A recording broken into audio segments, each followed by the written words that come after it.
Dobrý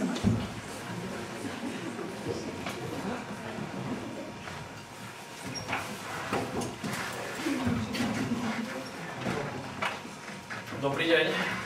Dobrý. Prepáčte, chcel by som sa vás opýtať, či ste náhodou nepočuli o zákone na ochranu nefajčiarov. Tak to ani náhodou. Ja som totiž fajčiar, ak ste si to nevšimli. No, hovorím vám to práve preto, že podľa tohto zákona by ste na verejnom mieste nemali fajčiť. No snad je tu dosť miesta, kam by ste sa mohli postaviť, nie? No to je pravda, ale viete, aj tak budem cítiť ten dym. A ja som bol fajčiar. Nuž, ale prestal som s tým. To zdražovanie a tak. Už nefajčím skoro mesiac. A vy ste nerozmýšľali nad tým, že s tým prestanete? Ach, prosím vás. Ja s peniazmi nemám problém. No, mám na cigaret. No už tak len kvôli vášmu zdraviu.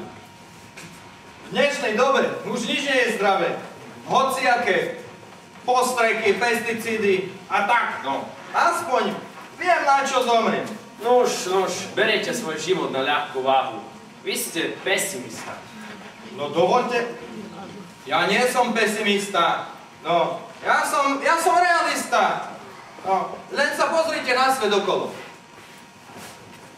Len sa pozrite, aha. Niekde je obžerstvo, niekde je hlad.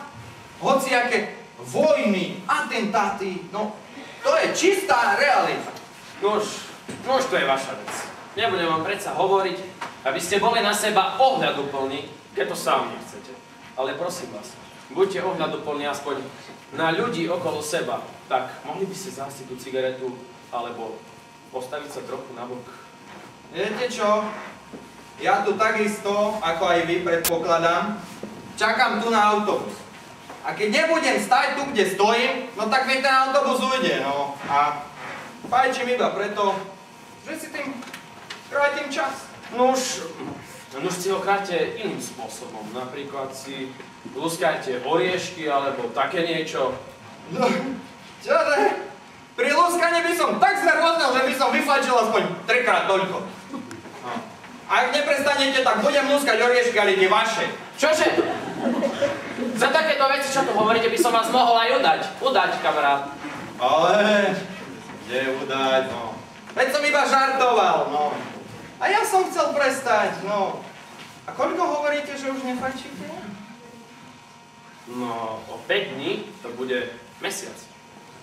No, ja som vydržal 3 dní. A nemáte niekedy chuť? Nuž, keď mám pravdu povedať, tak mám, no. Ale viete, musím mať silnú vôľu. No, to je vážne pravda, to je pravda, no. A nemáte náhodou aj... Teraz chuť? No, mám tým dymom, ma totiž dosť dráždite. Prosím vás, jaže vás dráždim, no. To skôr vy ste ma dráždili na začiatku. Ale na to som už aj zavudol, no. A nezačali sme práve najlepšie, to je pravda. Chcel by som to nejako napraviť. No trebárs. Nedáte si jednu so mnou. Ja nemôžem. Ale prosím vás, takú jednu preventívnu. Nie.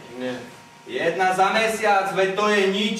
Nie, ja nemôžem. Ak nechcete, tak vás predsa nemôžem nútiť, no. Ale keďže to fajčíte? Väčšinou Marborečky. Áno. Tie som fajčil tiež. No vidíte, hneď sme našli spoločnú reč. No, a kdeže to pracujete? Ja? No. Ja pracujem v banke. Mám na starosti pôžičky a úvery. Veď vy ste vlastne ako taký Drákula, že? Vyciciavate ostatných. Ja? Ja konkrétne nie. To banka. A čo vy? Ale čo ja? No, kde pracujete? Ja aj tak, aha. No tak vlastne všade, kde príde. No, tak vám to vyhovuje. Samozrejme, no. Proste ja nie som ten typ, čo chodí stále roky do tej istej práce, stretáva tých istých ľudí a ja proste potrebujem pohyb. A môžem sa vás ešte na niečo opýtať? Tak kľudne, len sa spýtajte. No, viete, ale ja sa hanbím. No, veď sa nehambíte, no. Ľudne sa spýtajte, no. Ja som si to rozmyslel. To je dobré. Ale čo ste si rozmysleli? No, to s tou cigaretou nedali by ste mi jednu. Čože? No len, predsa len, či by ste mi nedali jednu cigaretu, no. Tak ty tak, darebak, aký si. No teraz ti dám cigaretu, potom budeš chcieť na pivo a kto vie čo ešte. Nuž, ale veď vy ste ma na začiatku dražili tými otázkami, či si nezafajším a tak. Klamar, aký si, vieš čo?